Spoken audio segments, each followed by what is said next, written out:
নমস্কার, আমি পঙ্কজ বিশ্বাস এবং আপনারা দেখছেন পলিটিক্যাল ডেইলি। আমাদের প্রত্যেক সাবস্ক্রাইবার, আমাদের দর্শক, আমাদের মেম্বার, আমাদের বিজ্ঞাপনদাতা সকলকে জগন্নাথ দেবের রথযাত্রার শুভেচ্ছা। কিন্তু মমতা বন্দ্যোপাধ্যায়ের জন্য আজকের দিনটা খুবই খারাপ হওয়াটাই স্বাভাবিক। সিনেমায় যেরকম বারংবার আমরা দেখতে পাই ট্র্যাজেডি ঘটে, মমতা বন্দ্যোপাধ্যায় এবং তার কালীঘাট তৃণমূল কংগ্রেসে এখন শুধুমাত্র ট্র্যাজেডি। যেদিন এই ভিডিওটা রেকর্ড করছি সেদিন আরেকজন সাংসদ ছেড়ে দিলেন তৃণমূল কংগ্রেস। তারা চলে যাচ্ছেন কোথায়? তারা চলে যাচ্ছেন বিজেপিতে। হ্যাঁ, একদম গ্যারান্টি, লিখে নিতে পারেন। বিজেপির কেউ স্বীকার করুক না করুক, আপনি লিখে নিতে পারেন। বিজেপির তরফ থেকে কি বলা হচ্ছে সেটাও আপনাদেরকে জানাবো। প্রথমেই জানি, রাজ্যসভার সাংসদ পদ ছেড়ে দিয়েছেন কোয়েল মল্লিক। ভূপেন্দ্র যাদব তার সঙ্গে সাক্ষাৎ করেছেন। এবং রাজনীতিতে না কোনো কিছু এমনি হয় না, বুঝলেন? এসব সৌজন্য সাক্ষাৎ টাক্ষাৎ সবই ঢপের। আপনি মানুন চাই না মানুন, এসব রাজনৈতিক সৌজন্য টৌজন্য বলে তার পিছনে পর্দার আড়ালে অনেক রকম খেলা হয়। আমরা কোনো রকম ঢাক রাক গুড়গুড় পুরগুর এসব করব না। পরিষ্কারভাবে বলছি, কোয়েল মল্লিক আপনারা মিলিয়ে নেবেন 1 মাসের মধ্যে বা তার আশেপাশে আবার বিজেপির টিকিট পাবেন এবং বিজেপির টিকিট নিয়ে তিনি রাজ্যসভায় চলে যাবেন। দিল্লিতে তার এখনও বহুদিন মেয়াদ রয়েছে, 3 বছরের কাছাকাছি, তার বেশি ছাড়া কম নয়। তো স্বাভাবিকভাবেই তিনি তো আর এমনি ছাড়ছেন না, তিনি বিজেপিতেই আসছেন। এবং কোয়েল মল্লিকের বিরুদ্ধে যেহেতু ইডি, সিবিআই, চুরি, দুর্নীতি এই ধরনের কোনো অভিযোগ নেই, তার ফ্যামিলি ব্যাকগ্রাউন্ড ভালো। তার বাবা রঞ্জিত মল্লিক বিজেপির সম্পর্কে নানান সময় নানান কিছু বলেছেন। মমতা বন্দ্যোপাধ্যায়ের রাজত্বে মমতা বন্দ্যোপাধ্যায়ের গুণ গেয়েছেন, কিন্তু সেলিব্রিটিদের এসব করতে হয় সিনেমা পাওয়ার জন্য, ফলে তিনিও করেছেন। এবং মমতাই কোয়েলের পায়ে পড়েছিলেন, কোয়েলকে টিকিট দিয়েছেন দলের কর্মীদের ব্রাত্য করে। ফলে কোয়েলরা যখন চলে যাচ্ছেন তখন মমতারও দুঃখ করার কিছু নেই। মমতা বন্দ্যোপাধ্যায় অবশ্য রিয়াকশন দিয়েছেন। তিনি কি বলেছেন?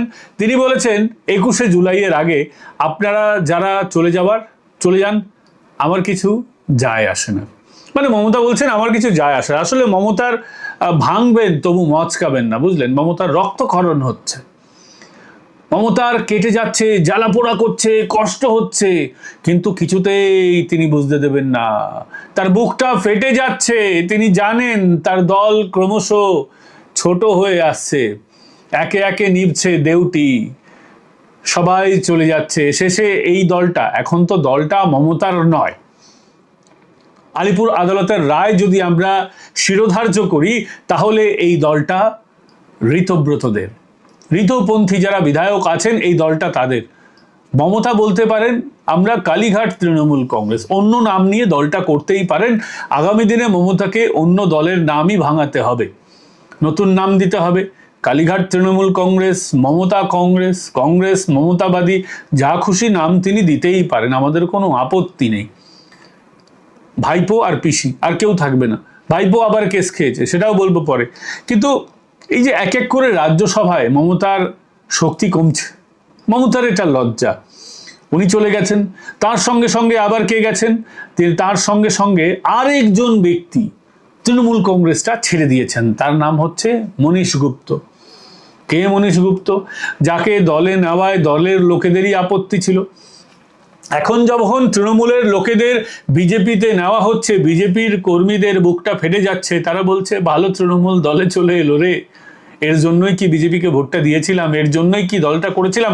এখন যেমন বিজেপি কর্মীদের আপত্তি হচ্ছে, মনীশ গুপ্তর বেলায়ও আজ থেকে 1 দশক আগে, তার বেশি সময়, তৃণমূল কর্মীদেরও আপত্তি ছিল যে এই লোকটাই 21শে জুলাইয়ে এই লোকটাই গুলি চালানোর নির্দেশ দিয়েছিল। বছরের পর বছর মমতা বন্দ্যোপাধ্যায় মঞ্চ থেকে এই কথা বলে এসেছেন। জ্যোতি বসু সরকারে তিনি ছিলেন স্বরাষ্ট্র সচিব, অথচ সেই লোকটাকেই মমতা দলে নিয়েছিলেন। আজকে সেই লোকটাও দল ছেড়ে চলে গেল। কি বলল যাওয়ার সময় বলল এই দলে আমার প্রয়োজন ফুরাই আছে, এই দলে আমার দরকার নেই। শেষ 4-5 বছর আমাকে কোনো দায়িত্ব দেওয়া হয়নি। দক্ষিণ কলকাতায় ভদ্রলোক থাকেন, অথচ তাকে দক্ষিণ কলকাতায় কোনো দায়িত্ব দেওয়া হয়নি। মমতা প্রোগ্রামেও সেইভাবে ডাকছিলেন না। আসলে এইসব আমলারা মনে করেন যে তাদেরকে ডেকে ডেকে দলে আনতে হবে। এমনিতে সাধারণ কর্মীরা যেরকম মারামারি করে দল করে, যারা আমলা, যারা পুলিশ থেকে এসেছেন, সেটা বিজেপিতে আসতে পারেন, তৃণমূলে আসতে পারেন, বেশিরভাগই লোক মনে করেন তাদেরকে দল ডেকে ডেকে আনবে। না ডাকলে তাদেরকে মঞ্চে আলোকিত করতে দেখা যায় না, না ডাকলে তাকে নিচেও বসতে দেখা যায় না, মিটিং মিছিল র্যালি করতে দেখা যায় না। এরা নিজেদেরকে একটু সেলিব্রিটি ভাবেন। সেই মনীশ গুপ্ত আজকে বলছেন আমি তৃণমূলে আর নেই। তৃণমূল যখন সরকারে নেই, দেখছেন তো কত লোক তৃণমূল ছেড়ে চলে যাচ্ছে। তৃণমূল যখন সরকারে ছিল তখনও দেব, চিরঞ্জিত এরা সব বলতেন আমাদের না রাজনীতির সঙ্গে যুক্ত করলেই ভালো হতো, কিন্তু মমতার ভয়ে তারা আঁটোসাঁটো হয়ে তৃণমূল তাদের করতেই হতো। এবং এরা তো ছেড়ে দিন, সেলিব্রিটি মানুষ। একজন প্রাক্তন পুলিশ কর্তা 1993 সালে 21শে জুলাই গুলি চালানোর অভিযোগ তার বিরুদ্ধে, অথচ মমতা বন্দ্যোপাধ্যায় যখন কমিশন করেছিলেন তখন না বুদ্ধবাবু, না জ্যোতি বসু, না মনীশ গুপ্তর বিরুদ্ধে কোনো ধরনের ব্যবস্থা নেওয়া হয়েছে। একটা ঢপের মমতা কমিশন বানিয়েছিলেন, অনেকগুলি কমিশন মমতা বন্দ্যোপাধ্যায় বানিয়েছিলেন আমার আপনার ট্যাক্সের টাকায়, কিন্তু সেই কমিশন অশ্বডিম্ব প্রসম করেছে, সেই কমিশন লবডঙ্কা করেছে, অশ্বডিম্ব ঘোড়ার ডিম করেছে, কিচ্ছু করতে পারেনি। আমার আপনার ট্যাক্সের টাকায় কমিশনের লোকেরা সময় বরবাদ করেছে। আর এরা তো ছেড়ে দিন, অনুব্রত মণ্ডল, মদন মিত্র, মমতা বন্দ্যোপাধ্যায়ের পুরনো সঙ্গী, এরাও দল ছেড়ে চলে যাওয়ার বেলায় বলছেন পিসি ভাইপোর প্রতি তোমার এত ভালোবাসা, আর দলটা আর করা যাচ্ছে না। আসলে জানেন তো, অভিষেক বন্দ্যোপাধ্যায় তৃণমূলের বেশ কয়েকজনকে জেল খাটিয়েছিলেন। এ কথা তো আমরা এতদিন জানতাম, আজকে সেই কথা উপরেই রাবার স্ট্যাম্প মেরে দিলেন, একেবারে শিলমোহর মেরে দিলেন। কে বললেন? অনুব্রত মণ্ডল, যে ওর জন্যই জেল খাটতে হয়েছিল, অভিষেকের জন্যই জেলে তোপ অনুব্রতর। সায় দিলেন মদন মিত্র। অনুব্রত এবং মদন মিত্র দুজনেই বলেছেন জেল খাটিয়েছে কে? ভাইপো জেল খাটিয়েছে। পার্থ চট্টোপাধ্যায় তিনিও বারংবার অভিযোগ করেছেন যে এই অভিষেক বন্দ্যোপাধ্যায়ের জন্যই জেল খাটতে হয়েছে, তদন্তকারী আধিকারিকদের কাছে আমার সমস্ত রকম ভান্ডাফোর করেছে এই অভিষেক বন্দ্যোপাধ্যায়। মদন মিত্র তাই মনে করেন সারদা কাণ্ডে জেল খাটতে হয়েছিল, তিনিও মনে করেন অভিষেক বন্দ্যোপাধ্যায় জেল খাটিয়েছেন। যদিও আমি ব্যক্তিগতভাবে মনে করি না যে সারদা কাণ্ডে অভিষেক বন্দ্যোপাধ্যায় জেল খাটিয়েছে, তখনও অভিষেক এত বড় কেউকেটা হয়নি। তবে কেষ্টর ব্যাপারে আমি অনেকটা মনে করি এর মধ্যে সত্যতা থাকলেও থাকতে পারে। সরাসরি বলছি না কেন, কারণ তদন্ত চলছে। কেন বলছি থাকলেও থাকতে পারে? দেখুন, যারা যারা মমতাপন্থী ছিলেন, যারা যারা অভিষেক বন্দ্যোপাধ্যায়কে নিজের নেতা মনে করেননি, এবং সর্বোপরি যারা যারা অভিষেক বন্দ্যোপাধ্যায়ের কাছে নিয়ম মেনে 75-25-এর গল্প করেননি, 25 নিজের কাছে রেখে 75 উপরে পাঠিয়ে দেননি, তাদের অভিষেক বন্দ্যোপাধ্যায় ফাঁসিয়ে দিয়েছেন। এদের দলের ভিতরের কীর্তিকলাপ অভিষেক বন্দ্যোপাধ্যায় জানবেন না এমনটা তো হতে পারে না। সেই সমস্ত তথ্য নাকি ইডি সিবিআই এর কাছে অভিষেক বন্দ্যোপাধ্যায় পাঠিয়ে দিতেন। 75-25-এর গল্প না হলে অভিষেকই ফাঁসিয়ে দিতেন দলের নেতাদের, যে ভাই তুমি টাকা দেবে না, যাও ভোগে, আমার কিছু যায় আসে না, দলের বদনাম হবে, মাল দাও, ক্ষমতায় টিকে থাকো। এটাই ছিলেন অভিষেক বন্দ্যোপাধ্যায়, অন্তত মদন মিত্র, অনুব্রত মণ্ডলদের কথায়। মদনবাবু কি বলেছেন তার আগে বলে দিই অনুব্রত মণ্ডল কি বলেছেন। অনুব্রত মণ্ডল মমতা বন্দ্যোপাধ্যায়কে বলেছেন, দিদি আপনি তো কানে দেখেন চোখে দেখেন না। 4 বার মমতা ফোন করেছিলেন অনুব্রতকে, যখন অনুব্রত খেপে যাচ্ছেন। তার আগে ভোটের সময় মনে করিয়ে দেব, কাজল শেখকে দলের মঞ্চে যখন উঠিয়েছিলেন মমতা, একেবারে প্রকাশ্যে ক্যামেরার সামনে মমতাকে ভয় না পেয়ে অনুব্রত বলে দিয়েছিলেন আমি এই মঞ্চে থাকবো না, সরাসরি নিচে নেমে গেছিলেন। মমতার অনেক মুখ পুড়েছিল সেই সময়, এবং অনুব্রত মণ্ডলরাও বুঝতে পেরেছিলেন দল আর থাকবে না। মনে আছে সেই উক্তি যেটা কেটে কুটে দেখানো হয়েছিল? তিনি বলেছিলেন অন্য কিছু, কিন্তু মিডিয়ায় যেটা এসেছিল সেটা তো আর ভুল নয়। তিনি বলেছিলেন বাবার জন্মে এরকম ভোট দেখিনি। 100 পেরোবে কিনা সন্দেহ। আজকে সেটাই হলো, তৃণমূল 100 পেরোতে পারেনি, 80-তে গিয়ে আটকে গেল। আরেকটু ঠিকঠাক নির্বাচন হলে আমরা মনে করি আরেকটু 50-60 এর নিচে তৃণমূল কংগ্রেস নেমে যেত। আগামী দিনে তৃণমূল কংগ্রেস 20 পেরোবে না, পরের ভোটে তৃণমূল কংগ্রেস 20টা সিট পাবে না, লিখে রেখে দিন, আজকে বলে দিচ্ছি। যাই হোক, মদন মিত্র মমতা বন্দ্যোপাধ্যায়ের পুরনো সঙ্গী, ট্যাক্সি চালক থেকে ট্যাক্সি ইউনিয়ন থেকে সরাসরি তৃণমূল কংগ্রেস থেকে সরাসরি বিধায়ক, রাজ্যের মন্ত্রী, তারপর আবার সারদা কেসে জেল খাটা, তারপর আবার বেল পেয়ে বেরিয়ে আসা, দীর্ঘদিন এই ইডি সিবিআই করতে হয়েছে। সেই মদন মিত্র কি বলছেন, অভিষেককে সরিয়ে দিন, দল আবার একজোট হয়ে লড়বে। ঋতব্রত শিবিরে যোগ দিয়েই মমতাকে বার্তা দিয়েছেন মদন মিত্র। এবং এই মদন মিত্র আপনাদেরকে মনে করিয়ে দেব, আগেও বারংবার বলেছেন। কি বলেছেন? তিনি স্পষ্টভাবে বলেছেন যে আইপ্যাক যেভাবে দল চালাচ্ছে, দল বেশি দিন চলবে না, দলটা শেষ হয়ে যাবে। একটা ছোটখাটো পোস্টের জন্য অভিষেককে প্রণামী পাঠাতে হয় কোটি কোটি টাকায়। ফলে দলটা এইভাবে চলছে, দলটা শেষ হয়ে যাবে। এবং সত্যি সেটাই হলো। মমতা দীর্ঘদিন অভিষেক বন্দ্যোপাধ্যায়কে প্রশ্রয় দিয়েছেন। এবং আজ থেকে 2-3 বছর আগে অনেকেই তো ভাবতে পারেনি বিজেপি ক্ষমতায় আসবে। স্বাভাবিকভাবেই তৃণমূল নেতাদেরও ভয় ছিল যে দল থেকে ছিটকে গেলে এই যে ঘিয়ের মধ্যে যে ডুবে আছি, ঘি মধুর মধ্যে, সেটা তো থাকবেই না, সেগুলো তো যাবেই, আবার জেল খাটতে হবে। কারণ মমতা তো কুণালকেও জেল খাটিয়েছিলেন, ফলে তাদেরও জেল খাটালে সমস্যা। তার জন্যই তারা বিদ্রোহ করেও মাঝে মধ্যে আবার চুপ করে যেতেন, লক্ষ্মী ছেলে সোনা ছেলে হয়ে যেতেন। এই লক্ষ্মী সোনা এসব আর হওয়া যাবে না। সরাসরি তারা মমতা শিবির ত্যাগ করে দিয়েছেন। কারণ Mamata political career finish, Mamata আর কোনোদিন ক্ষমতায় আসতে পারবেন না, এরা বুঝে গেছেন। তাই মমতাকে এরা ছেড়ে ফেলেছেন। মমতা এতদিন এদের সাথে অন্যায় অবিচার করেছেন, এরাও এখন মমতাকে কাঁচকলা দেখিয়ে দিয়েছেন। তো অনুব্রত, মদন, মনীশ শুক্লা, কোয়েল মল্লিক, এদের চলে যাওয়া 4 দিনে 4টে উইকেট বড় ধাক্কা মমতা বন্দ্যোপাধ্যায়ের জন্য। এবং আজহারউদ্দিনের সময়ে যে ক্রিকেট টিম ছিল তাদের পটাপট উইকেট পড়ে যেত না, তার থেকেও খারাপ অবস্থা হয়েছে মমতা বন্দ্যোপাধ্যায়। রোজ উইকেট পড়ছে। 21শে জুলাইয়ের আগে সব উইকেটগুলোই শেষ হয়ে যাবে। এবং মমতাও বলছেন 21শে জুলাইয়ের আগে চলে যাক, আমি থাকবো। আরে ম্যাডাম, আপনি আর আপনার ভাইপো ছাড়া এই দলে কেউ থাকবে না। কাজরি বন্দ্যোপাধ্যায় আপনার পরিবারের সদস্য, কাজরি বন্দ্যোপাধ্যায় তো ছেড়ে দিন, আপনার ওই বাবুন কার্তিক এরাও থাকবে না, সবাই চলে যাবে। কেস খেয়ে আছে অনেকেই। আপনার আরেক ভাইপো কেস খেয়ে আছে, আবেশ ব্যানার্জি। আর এই ভাইপো অভিষেক ব্যানার্জি আবার কেস খেয়েছে। কি কেস খেয়েছে? অভিষেক ব্যানার্জি কেস খেয়েছে আবার সেবাশ্রয় ক্যাম্পে। আপনাদেরকে বলে দিই, দক্ষিণ 24 পরগনার বিষ্ণুপুর থানায় অভিষেক ব্যানার্জির বিরুদ্ধে এফআইআর হয়ে গেছে। অভিযোগটা কি? একটা বাচ্চা মেয়ের ভুল চিকিৎসা হয়েছে, ফলে তার হাত শরীর থেকে বাদ দিতে হয়েছে।